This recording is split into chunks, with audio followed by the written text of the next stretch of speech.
Good evening. Welcome to Day 5 of the Toronto International Film Festival. By Day 6, we'll have the microphones working perfectly. My name's Tom Powers. I'm the documentary programmer for the festival. Congratulations to you. You got the hottest ticket of the night for All the Beauty and the Bloodshed. Let me say some important thank yous to our lead and major sponsors, Bell, RBC, Bulgari, and Visa for their continued support. Thank you to our major supporters, the Government of Canada, the Government of Ontario, Telefilm Canada, and the City of Toronto for their continued support. This film plays as part of the TIFF Docs program, which is generously sponsored by A&E Indie Films. This film is eligible for the People's Choice Award and the People's Choice Documentary Award. You can vote for your favorite films at tiff.net/vote. I want to thank Elevation Pictures and Neon and Altitude Films Sales and Participant and Submarine Entertainment for providing us with this film. The filmmaker Laura Poitras and I had a bunch of conversations 8 years ago. Mainly I was having conversations through her intermediaries. During the summer, they were very secretive conversations. They're kind of conversations that only could be had in person, and you had to leave your cell phone outside. And it was, my fondest hope to get Citizenfour for this festival that year. But she was still working on it while this festival was happening, so that was not possible. This year, when I knew this film was in the works, I just thought, not on my watch is this film not going to play in Toronto. And it was my summer mission to bring this film here, and it's incredible to finally be at this moment. Some things have happened since then. On Saturday, this film had played at the Venice Film Festival, where it won the Golden Lion Award.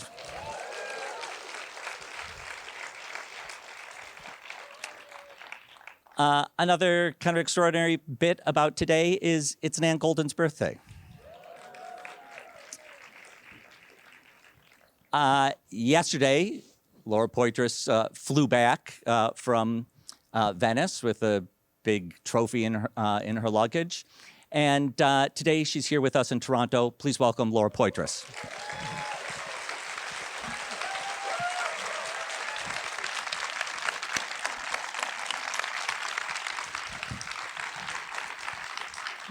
It's really an honor to be here. I would have loved to have been here with Citizenfour, but we were literally still editing. We premiered it at New York Film Festival. When the festival began, we were still editing. We were in the editing room, and everybody was having a nervous breakdown. So it wasn't possible. So to show this here is really fantastic, and I've known Tom for many years, so it's wonderful. And yeah. Anything else? Do you want to say anything else? No.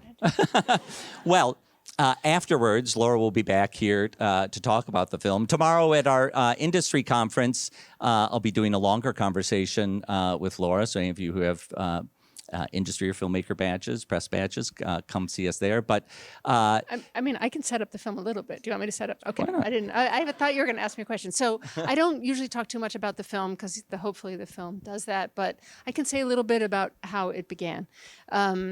I've known Nan's work as an artist and had just the most respect for her.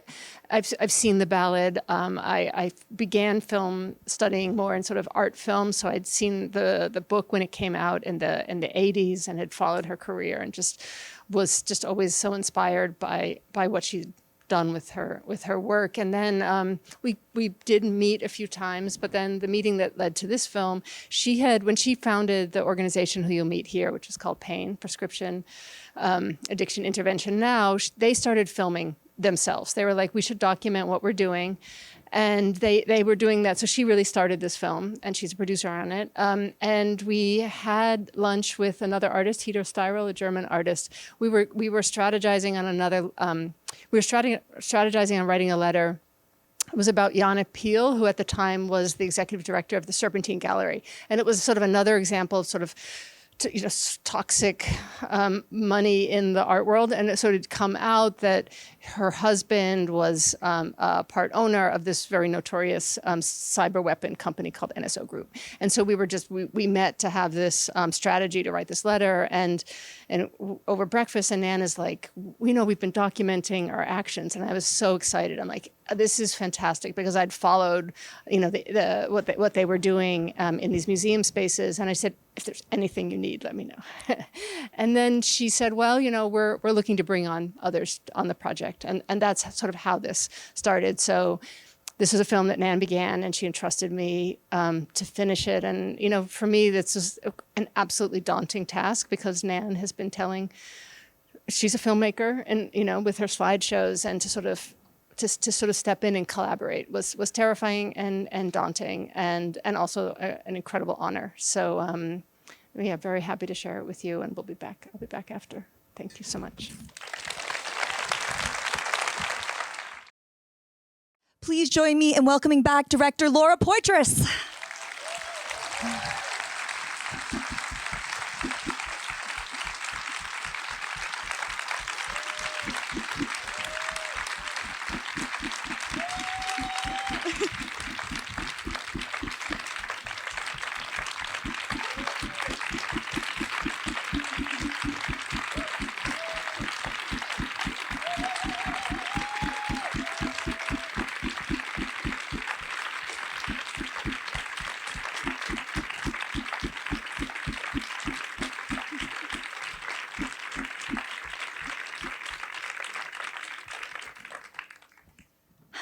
First of all, congratulations, and thank you so much for being here with us. Such an emotional film. I want to give the audience a moment to collect themselves. I know the first time I watched it, I really struggled to find the words. So I'm going to start off by asking a couple of questions, and then we'll open it out to the audience. So to get us started, in the introduction, you mentioned that the film really came out of conversations with Nan, and I was wondering if maybe you could elaborate a little bit more on the beginning of those conversations and that collaboration. Yeah, of course. First of all, Nan sends her regrets. She's not able to be here because she's editing right now. She's working on a retrospective that's opening in the end of October, so she wasn't able to travel. The film sort of unfolded in an organic way, which is always the case in most films that I make. And originally I was, of course, very interested in this contemporary through line. And in one of our first meetings, she told me about the exhibition she'd done in 89, Witnesses Against Our Vanishing. And I was just immediately struck from the very first meeting that that there was going to be sort of a convergence between the past and the present in the film, that there were so many haunting echoes between what she had done with that exhibition and what she had chosen to do, and the risk she was taking in terms of confronting the Sackler family. I knew it was going to move in time, and that there would be some convergence. And then I also knew that in some way it needed to be also about her work, but I didn't want to make any traditional notion of a biography. I mean, for me, this is very much more of a portrait. And I never really thought that doing an on-camera interview would be the way to tell this story with Nan. I mean, there was only audio, and we did many sessions, and so what you hear as now the story and our conversation has been edited together from over a year and a half, or almost 2 years of conversations. And after we did the first one, there was a certain, I was deeply, deeply moved by the way she spoke about her past, and there was a sort of intensity. And it was actually also a little bit, I think, scary for both of us. And after we did this first interview, we sort of stepped back and we created a structure around which we could do these interviews where she would have an opportunity later in the process to listen to them and be part of the conversation about for what she felt it was comfortable not just to share with me alone in her living room, but with people and the audience. And, I felt that was essential for a number of reasons. One, the depths the things that she was talking about, and how profoundly personal they were, that that there needed to be sort of an ongoing process of making sure this was okay.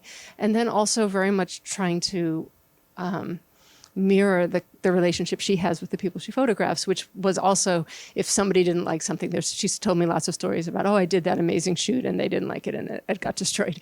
I think creating that kind of I think of as safety nets. We could talk really deeply about things, and then she knew that later, as we were editing, that she would hear things again, and we would have conversations. And we would meet, and we would just talk about like one particular. We would, like, for instance, talk about David Armstrong, and it's just so beautiful the way she describes. It's just like, it's so moving. Like it like brings me to tears. Just what he meant to her and how he sort of brought her out of like this, where she, was as a young teenager, and like that, that she'd created her own family. And but so we would do a session, we would only talk about that, and then we would stop, and sometimes she would ask somebody else to be there just to make sure that we were, because it's really intense material to go into, and to for her to share with me. So we did as much as we could to create a space for that to be safe. And was Nan very much involved in the editing process then as well, in that sort of, when you kind of moved into that stage? Yeah, I mean, so what happened is we did, and so I worked with an incredible team on this. I mean, this is, as you can see, like a massive, like amazing archival team and editors, particularly Joe Beanie, extraordinary editor, who collaborated with Werner Herzog in many films, and Lynn Ramsey, extraordinary editor, and he really was sort of thinking about mapping the sort of past and present and the sort of chapter structures. And Amy Foote is an incredible editor, and really gifted with sort of verite, like how do we tell this, how do we interweave these two stories? So we did a version of it, and then she was not coming to the edit room, but then once we had a rough cut, then she saw it, and then we went back. We went back, and there was in some cases she would come to the edit. In some cases, we did additional recording sessions. I'd love to open it out to the audience. I see already a hand just in the middle, just there. I will try and repeat the question for the benefit of anyone else in the audience.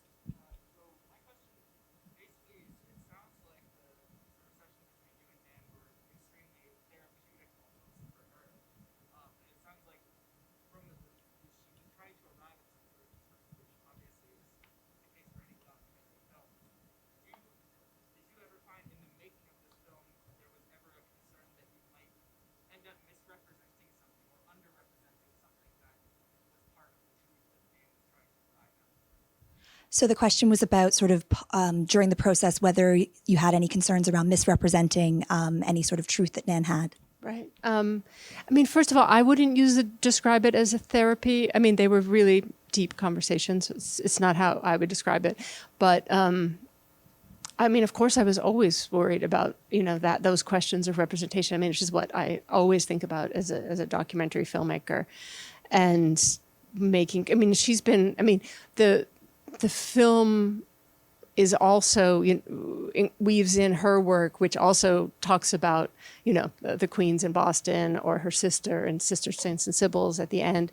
So, it was essential to me that we had a dialogue, and she would, have the opportunity to make sure that we are representing this, but it's my, I'm responsible for any shortcomings and all those, obviously, and it's a particular portrait. I mean, she has other bodies of work. I mean, I was definitely interested I knew that the film, the past and present, I wanted to converge around the AIDS crisis and the horrifying echoes that, we let this happen again, and then what's happening with the overdose crisis, and that she, in both situations, as an artist, just made a decision to engage on a sort of political level and artistic level.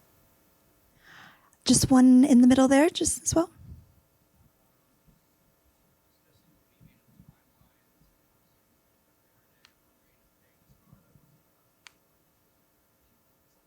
If what was? Agnes Varda was an influence. Yeah, but I love her work, but no, we weren't referencing that. I mean, it was. The structure was somewhat driven by her photographs, her artworks themselves, and the archive that we had. See a question just here, gentleman with the glasses.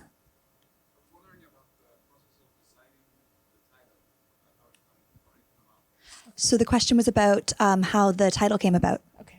Did you? It's. I read it, but I Right. wanted to know a little more details. Right. behind it, Okay. why. Right. I'm just sort of. I want to also be really careful in terms of talking about Barbara, but I was reading the documents and I was very struck by this. This that somebody had written that she sees the beauty and all the bloodshed, and I talked to Nan about using, sort of excerpting that, of course. And I can say, look, more broadly, it captured something that I hope the film does, which is not, there is this sense of like life force in the film and in Nan's work that I felt was essential, and that it was sort of existing alongside a society that is ruthless and, where hundreds of thousands of people can perish and, billionaires walk away scot-free, and sort of have both represented, both in the title and in the piece itself. Completely. The gentleman in the red shirt or orange.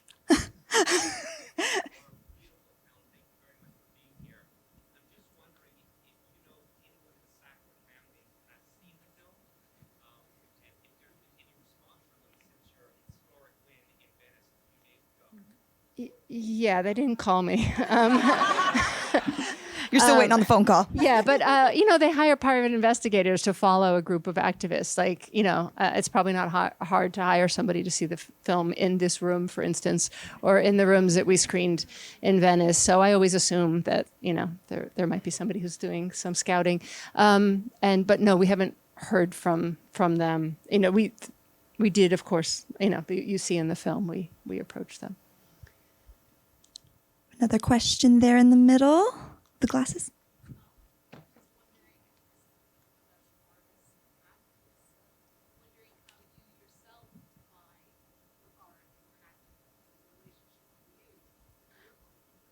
So the question was about your art and your activism and how they sort of intertwine and converge. Yeah. For me, like as a filmmaker, I'm very committed to cinema and like making films that stand as films and that are crafted, and the importance of cinema as a form of expression, right? That writers use, the written word. I use images and sound to express something that I feel about the world that I'm living in.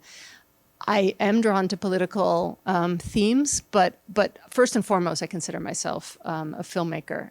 But similar to Nan, I've also taken positions in sort of political realm because I think there's certain things that are unacceptable in the society that we're living in, or as a U.S. citizen that's a citizen of a global empire, and et cetera, that I feel important to address in ways that I can. There, come down here. A question just for this lady here. We all saw in the movie the reaction from Sackler PR that these were untruths that followed. Untruths. They didn't say. Interesting word choice. Yeah, very lawyered. It's a very lawyered word choice. It's not very lawyer. Right. It doesn't. It's meaningless and right. Why it struck me Yeah. so much. Yeah. The same. Our lawyer said this. Oh, sorry. The question was about the Sacklers saying untruths in terms of that it was an untruth. Yeah. I mean, our lawyers also said the same, that doesn't. Yeah. What do you make of that? Yeah. I mean, so one interpretation could be that they subcontracted out the hiring. I mean, this is what Harvey Weinstein does. The Sacklers don't call up the private investigator. They call up the person who hires the other person who hires the private investigators, Unfortunately, we only have time for one more question. I'm going to go. Sorry. Oh, yeah. Is there anyone in the balcony? I actually can't see the balcony. Okay, start talking then. Make it a good one.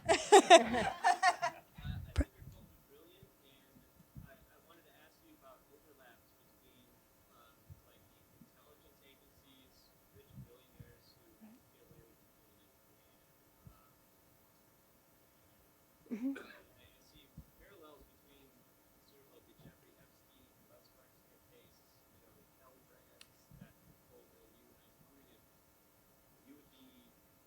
my opinion, be a perfectly fearless documentarian who covers a case like that and keep it, to steer it away, to rescue it from just being sort of a political true crime story.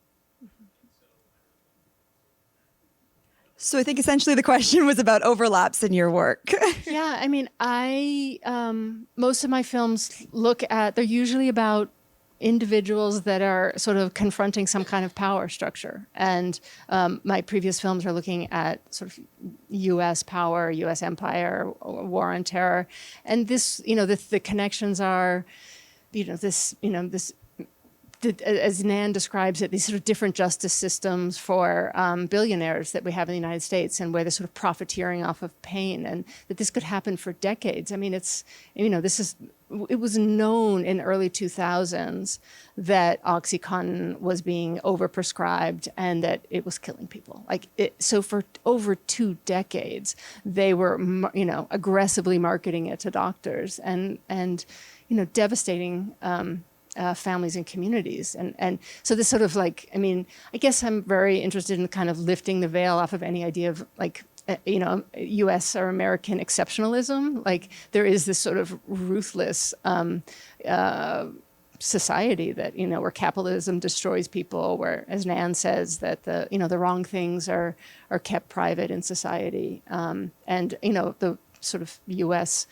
influence on the global stage, occupying countries. As a U.S. citizen, I'm very interested in trying to use the means and tools that I have to confront that.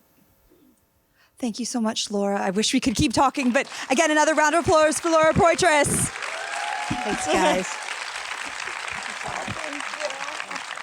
Thank you.